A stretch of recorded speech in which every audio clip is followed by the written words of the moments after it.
Good evening, Shalom Aleichem. I hope that each and every one of you are having better and better days, as I said last week, because of the beautiful Simcha of Simchas Yom Tiv, and that the Ksiva V'Chasima is working out well. This week's Parsha is Parshas Lech Lecha, and it opens with Hashem, HaKadosh Baruch Hu, telling Avram Avinu to leave his place where he lived now for 75 years of his life. He was 175 when he was Nifter, but he was just 75 years old at this point. And it was a test, because someone with the luxury or the comfort of generations, having been with a father, with a grandfather in a local place, to suddenly uproot and go is a test. And the Rishonim have a difference of opinion. If there were 10 tests, they agree.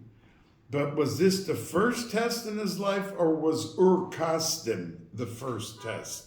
And there's differences of opinion. But the question posed is, why does the pasuk say Lech Lecha? In other words, he was basically being told to go from where he lived to a different place. And if the word would have just been Lech, go, it would have been fine. What's this Lecha? To you. Go to you.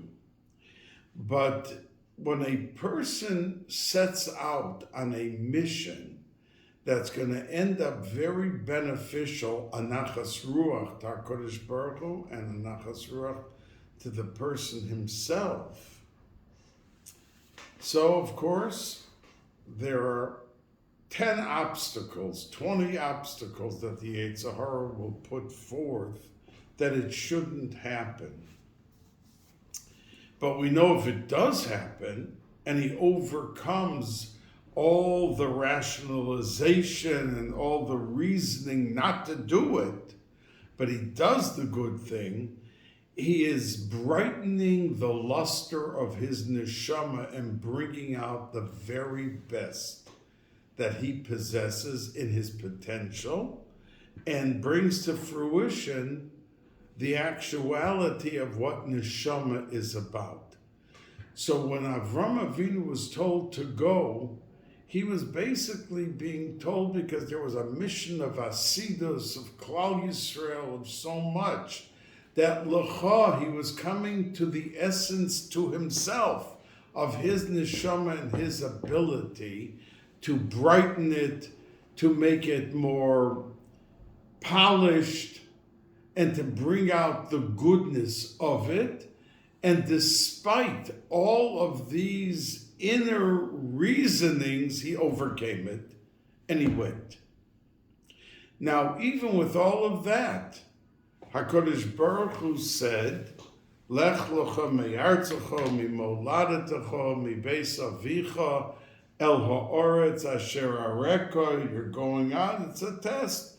You're leaving your father's house, you're leaving your place of birth, you're living where you're comfortable.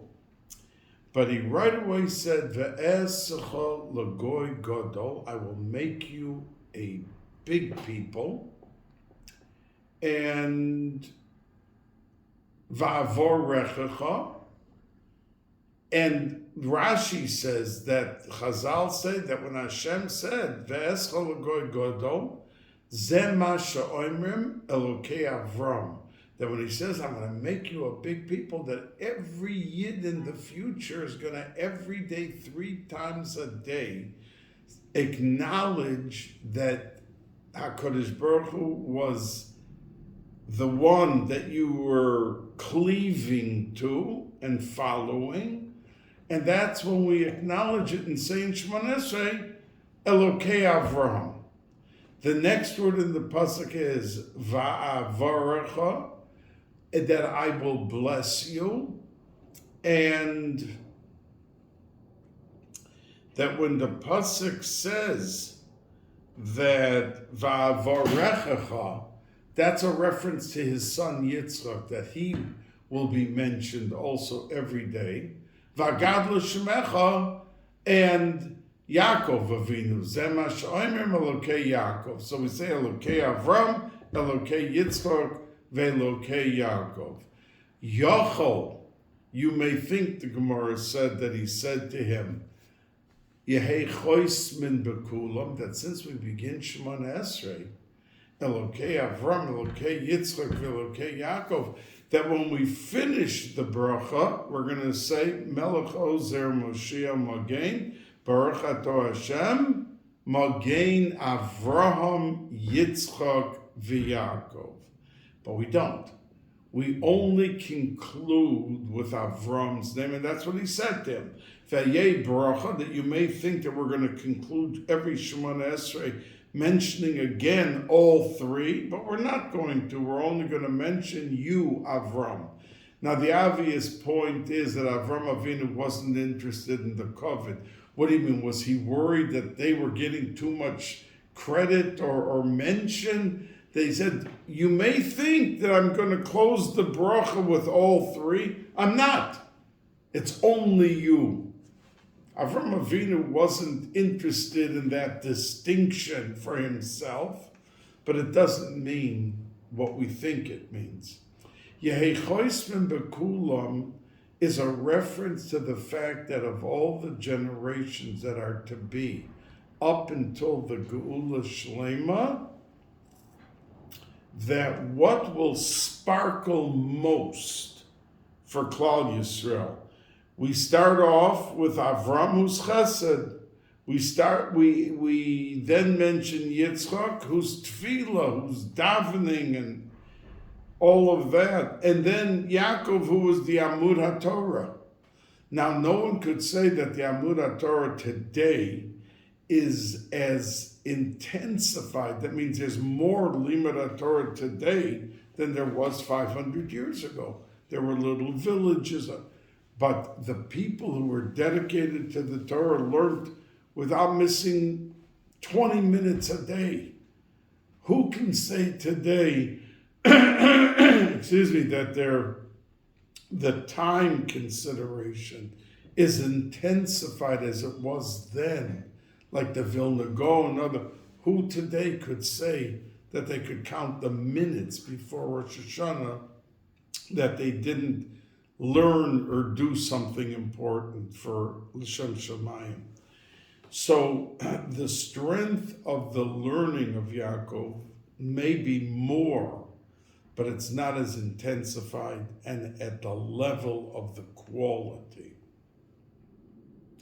Yitzchak's davening, and everyone who followed, people used to daven 9 hours a day to think about where they're going and speaking to HaKadosh Baruch Hu. The Gemara says that they waited an hour in the intense kavanah of what they're about to. Then they davened an hour, and then they came back to earth for an hour after stepping out of the experience.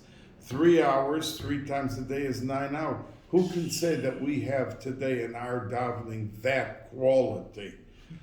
But when it comes to Avram, that we could say that today there is an unbelievable level of chesed being done worldwide that in quality and quantity is at least as much in the time of Avram Avinu.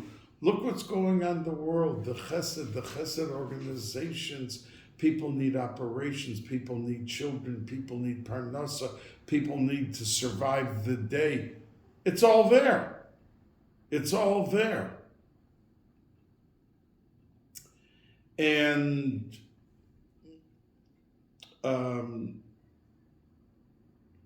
that is what HaKadosh Baruch Hu meant. That we have the three midos, Elokei Avram, Elokei Yitzchak, Elokei Yaakov. We have the chesed, we have the davening, and we have the Torah learning. But you may think, Yehei Choisman, that we're going to be Choisman, we're going to seal the generations right before the Geula with all 3, the level of Torah, the level of davening, the Yehoshua Bekulam, Talmud Lomer, Bechochoisman, that the single most outstanding, rare, and remarkable distinction of Klal Yisrael, right before the Geula, will be Bechochoisman, with you, Avram Avinu, with your midah of chesed, that Klal Yisrael's level of chesed that they will do will be unparalleled and unmatched by any ummah, by any group, by anything that possibly could be seen at the time of the Geula Shlema. It will be Avram Avinu's chesed that's going to carry the day when Mashiach will come and propel us into the atmosphere of Geula. That Choisman Bekulam, Talmud Loimer Bechochoisman. Now, we find that there was a very dramatic world war, the first world war that ever happened in the history of the world.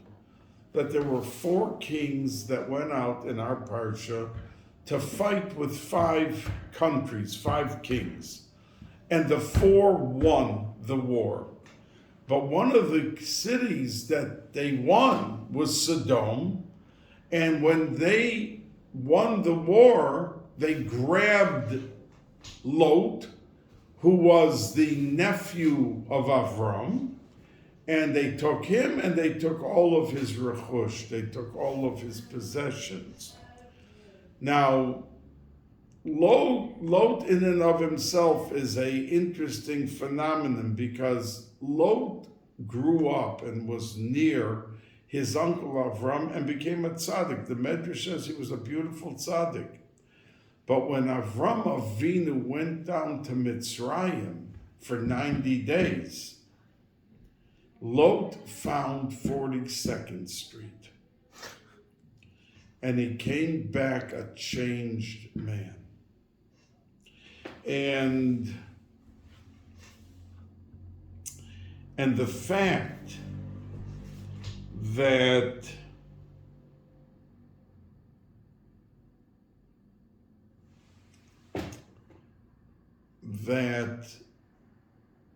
and you see, he came back, and when there was trouble between the shepherds, so Avram Avinu said, you go to the right, I'll go to the left. You choose the left, I'll go to the right.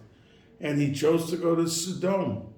And he gave an answer, was because of the pastures and everything, but Rashi brings the Chazal, like the Medrash says, that Lot chose to go to Sodom purely because of all the immorality that he would be able to avail himself to and of. That's why he went to Sodom. Now, other Meforshim say that they're curious, why did he choose to go to Sodom? Because the pasuk says, Vayikhu es Lot, that they took when they conquered the 5 cities, and they grabbed Lot, they took Lot. Ve'es, they took Ve'es rechusho, and all of his possessions.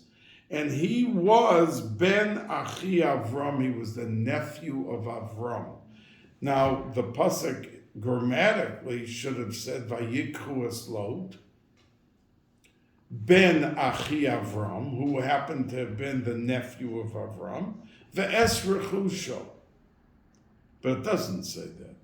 It first talks about his possessions, Ve'es rechusho, and then it says Ben Achi Avram, who happened to have been the nephew of Avram. And that's what the Meforshim say is the place that tells you why Lot became what he became, because he was so dazzled. See, Avram Avinu went down to Mitzrayim a poor man. It even says that when he went down, he stayed in certain inns, and in some places he couldn't pay the bill. And he spoke to them, and when he came back from Mitzrayim, he already was made. Paro gave him, Avimelech gave him so much, Paro gave him so much cattle, and so he came back a rich man. And then he went back to every inn, the Medrash says, and made sure that there wasn't a penny of outstanding debt, to make sure that he did honestly and ehrlich what he should do in terms of paying up the debt, and he now had the money. Lot became, the Meforshim say, so dazzled by the money that that's what led him astray. And people have to realize that there is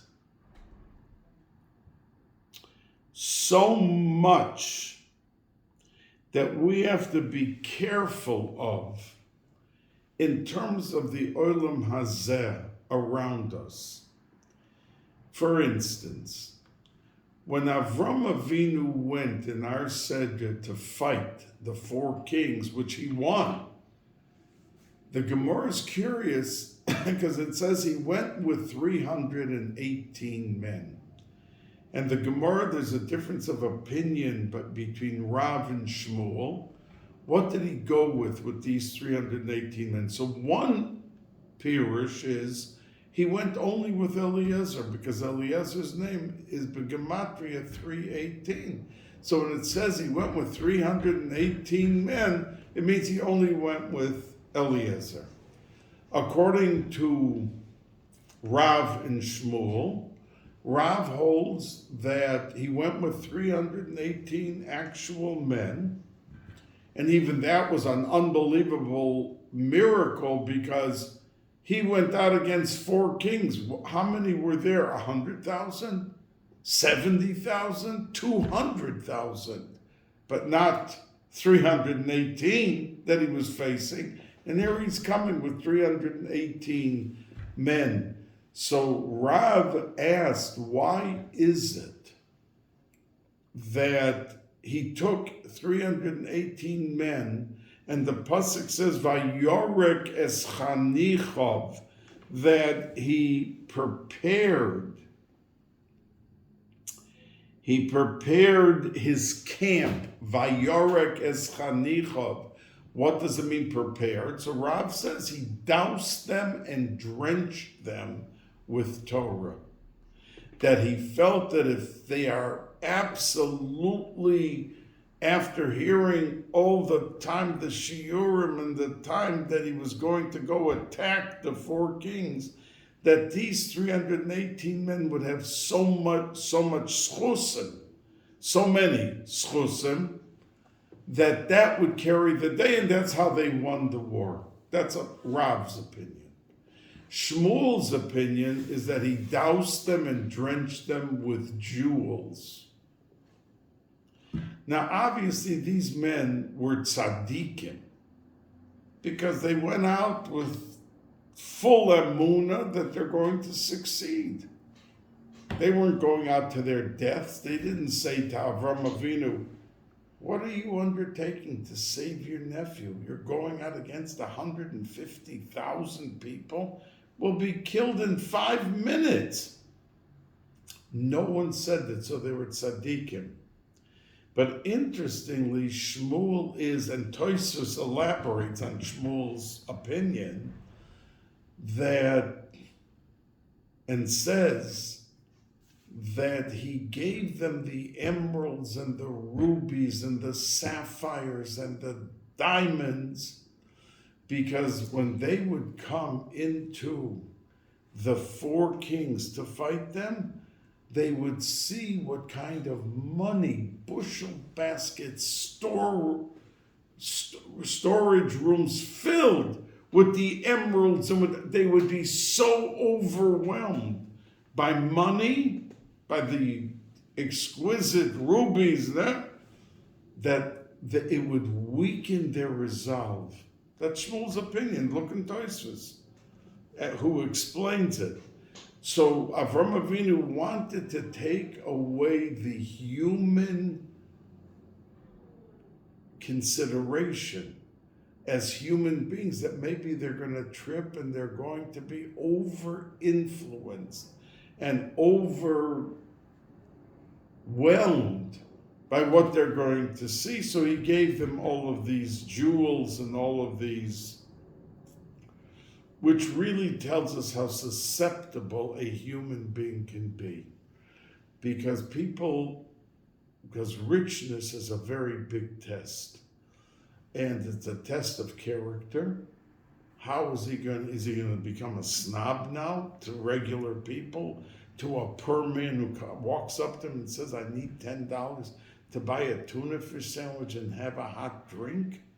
And he's going to feel like, he's a different type of person.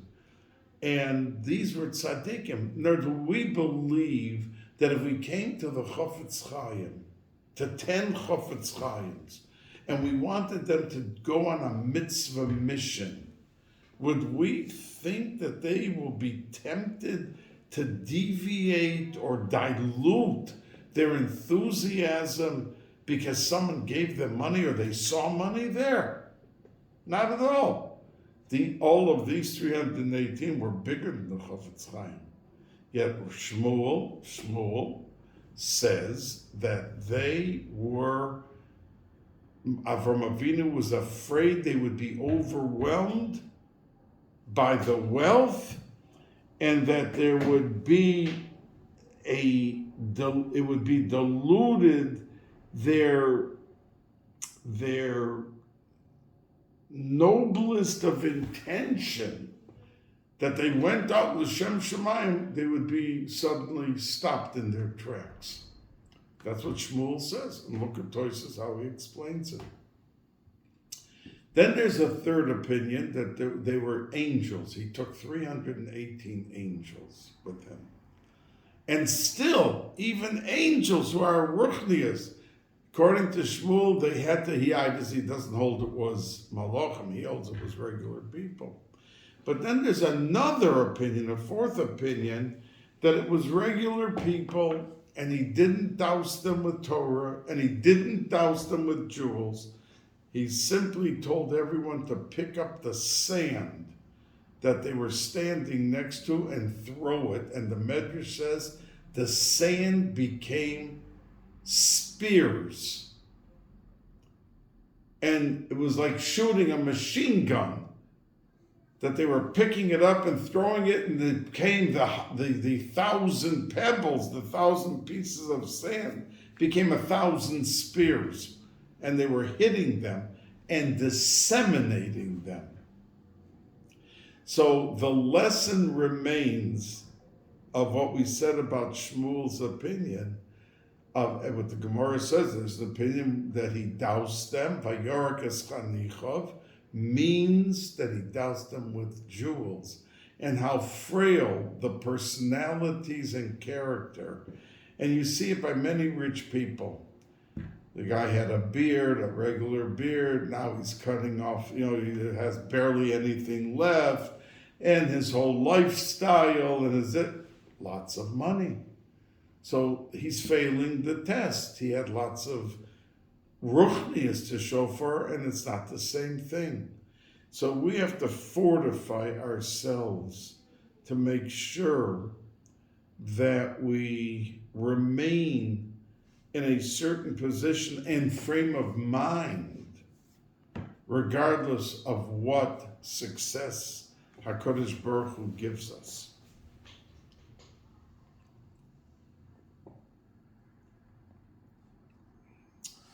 Now, when Avram Avinu won the war, the Melech Sodom came out to him and said to him, leave us the people.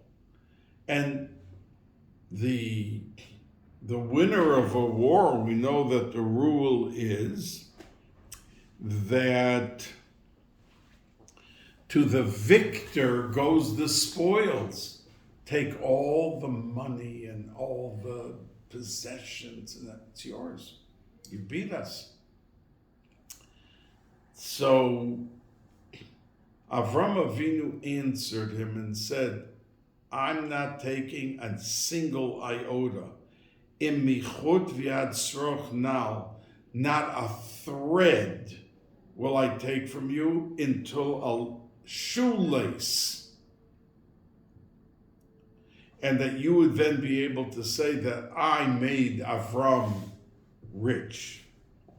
That's what Avram Avinu in the pasuk said to the Melech who was offering him everything.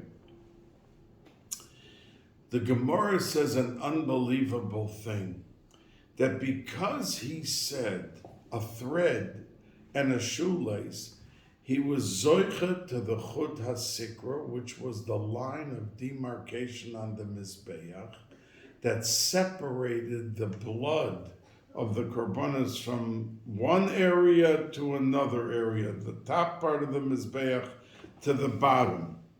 Because he said the word now, shoe, a shoelace, shoelace of that, he was zoicha that there was going to be a mitzvah of chalitza and yibum.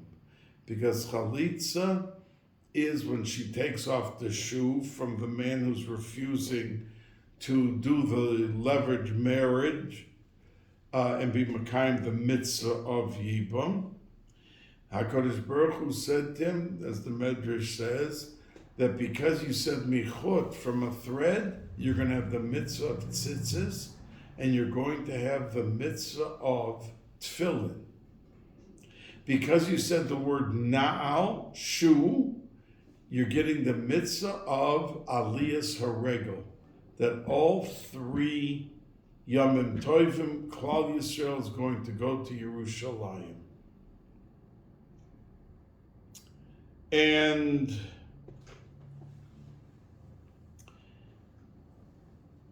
the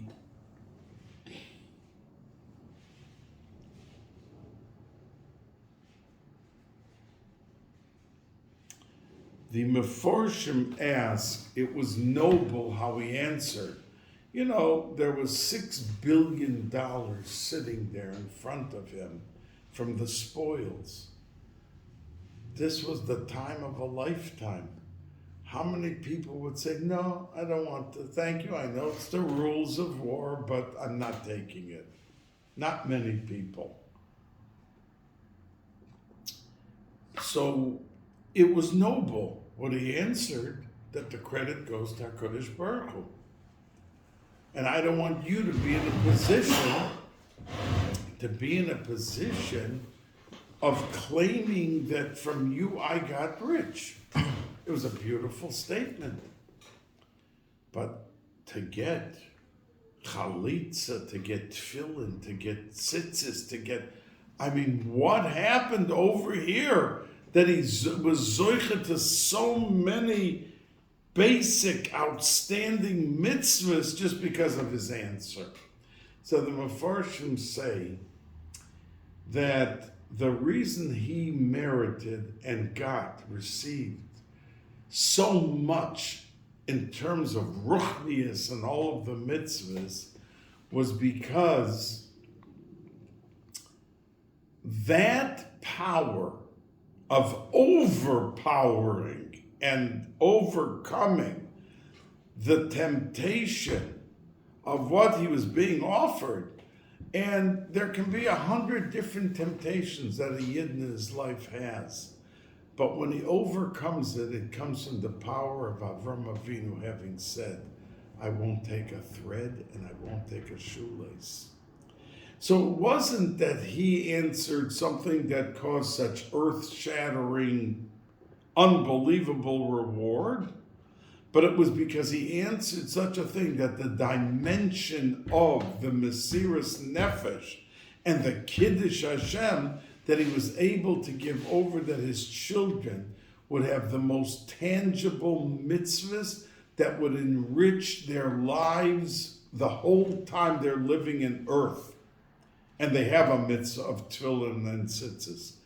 And that's why, with how he answered, that the Kiddush Hashem was so unbelievable that it left him in a position that he was able to be zoicha to these mitzvahs which are mekadesh Shem Shamayim and give tremendous nachas ruach to HaKadosh Baruch Hu, and he was zoicha to it because of these answers that he said, that it wasn't just a noble answer.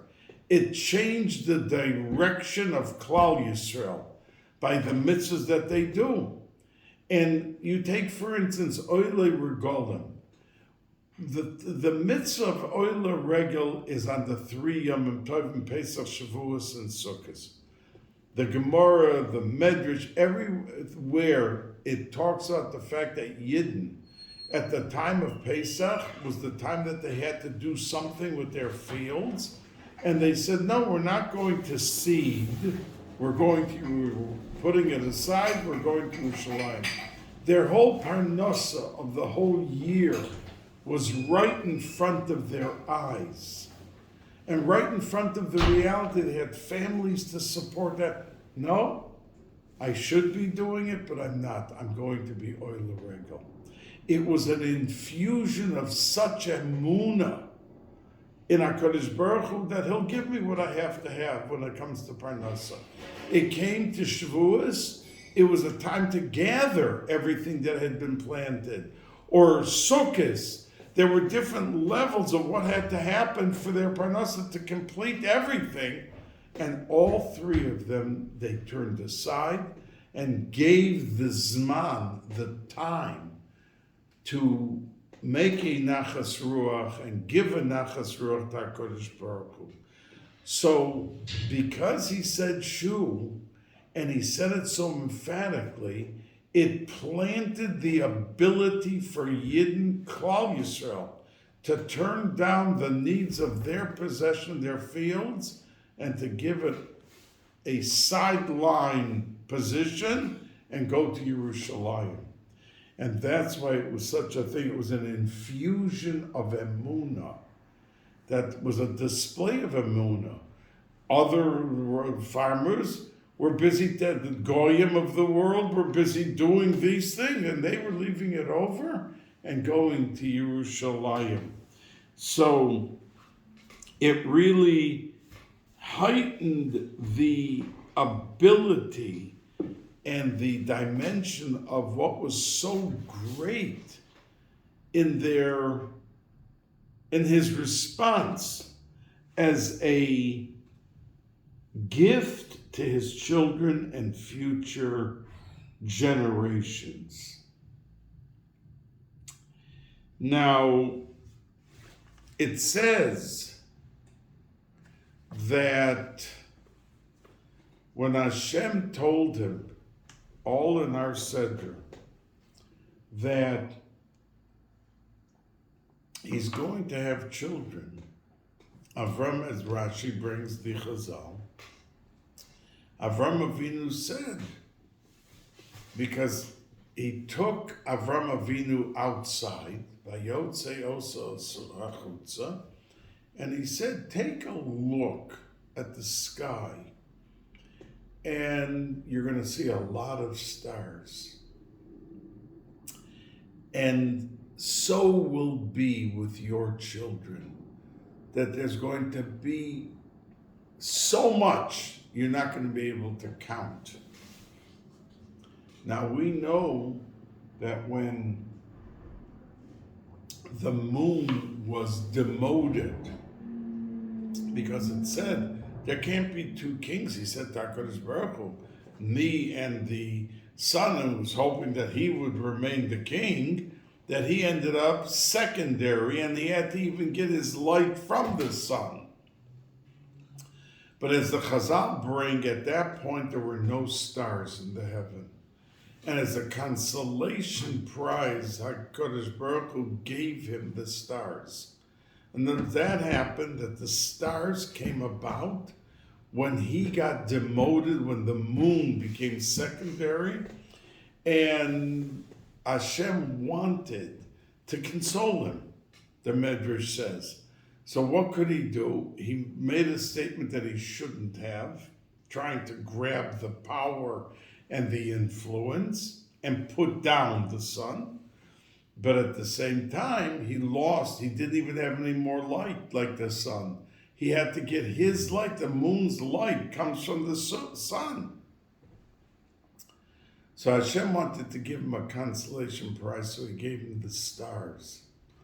And what was the consolation? Not only that you're going to have millions of stars in the constellations, but it's going to teach you that every test in life, that sometimes a person will trip and be flat out of his luck or his mazel, that there always Hashem is standing in the background to give a consolation prize and to help the person. A person who is down and out, if he has a drop of consideration or remorse for maybe something he may have done, and here the moon did have, so he right away got a consolation prize. So sometimes when we, even with children, that we have to discipline them. We can't leave it just with the discipline. There has to be a backup of human resource, love, patience, understanding that's coupled, because people cannot just be with midas adin. There has to be chesed and rachamim. And that when the Meforshim asked, Avram Avinu was tested to go out, leave his father's house. Isn't the next pasuk diluting the test? By saying to someone, you have a big trip to go from here to Mill Basin, and it's 0 degrees outside. And if you really love me, I'm your father. And if you love me, you're going to go, and you don't even have a car. So you're going to have to walk to a subway, walk and wait for a bus. And it's freezing outside, but out of your love, you're doing it for me. And then if you say to the person, and by the way, if you do it, there's $1 million check waiting for you there. And that's what he said. He said that we're going to say, Elokei Avram, Elokei Yitzchak. He right away said, go out, but I'm giving you a tremendous gift. Doesn't that dilute? It was supposed to be a test. Doesn't that take away from the power of the test? But the answer is the same answer that Meforshim say, as big as Avram Avinu was, and he would have done it without the Elokei Avram Elokei, but he didn't want him to stumble, so he made it humanly possible that just in case he needed the push, the encouragement. Sometimes it's a verbal encouragement, sometimes it's a gift, a physical gift. And that's what he was giving to encourage. And the same thing that Shmuel said, why it was diamonds and rubies and emeralds and everything else, to bolster the human deficiency in sometimes setting out on the noblest of missions and then being dissuaded and diluted by the Yetzer Hara or by some other outside rationalization to minimize what he's doing.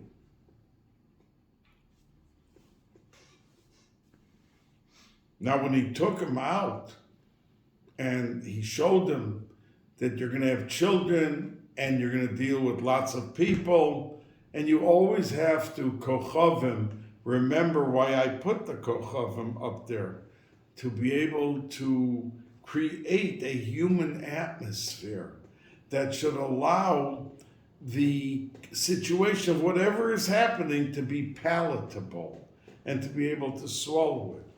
But another thing, Hashem did it to tell him that as many stars as you see, that is, like the pasuk says, that is the sign that you're going to have tremendous amounts of children. To which Avram Avinu, the Medrash says, answered and said, but I was born under the wrong constellation. In other words, the constellation that I was born under I can't have children. So HaKadosh Baruch Hu said, you're right. I'm going to take you now and put you under a different constellation. East to west or west to east. And there you'll be able to have children. Now,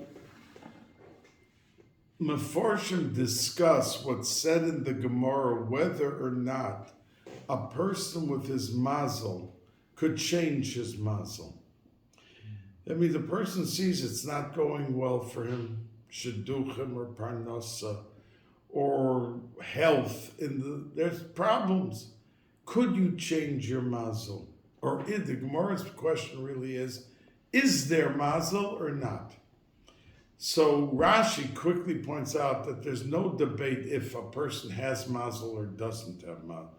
Everyone agrees everyone has mazel. The question is, could you change your mazel if you don't like or you see it's not good? So one Mandi Amr says that you could change it through davening. You could change your mazel. The other Mandi Amr says impossible to change. You're born with a mazel, and you remain like that an entire lifetime. Tosfos, however, in Moed Katan says that even the Mandi Amr that says you cannot change your mazel admits that there's one exception, that if you do schos gadol, then you're able to change your mazel. And the Tosfos there asks, what the Mefarshim on that Tosfos asks, what's the schos gadol? So it's tzedakah to Yisoimim and Almanos. I said this around 6 months ago in a shir to you, but it fits right in, and repeating sometimes is a very healthy thing if you want to reinforce or restructure one's thinking, to invoke, to bring a repetition, sometimes of something of value of Chazal. So, and as the Mefarshim say that even the Mandi Amr that says you could never change your mazel, but if you're giving out to orphans and to widows, then you can absolutely change your mazel, even according to that other Mandi Amr.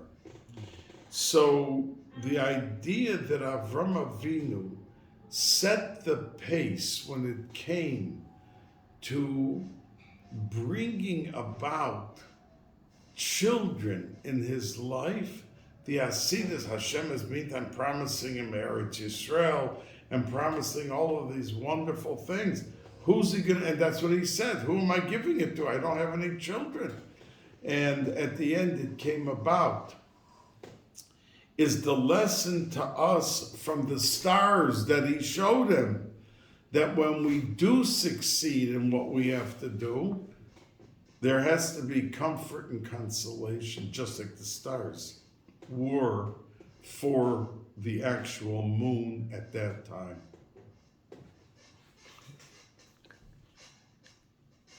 I want to wish each and every one of you that we see from Avram Avinu that bracha, even it looks like doomed. He was already older, no children, this, that, what's going to be, that we can overcome and we can bring about things into our lives that seem impossible.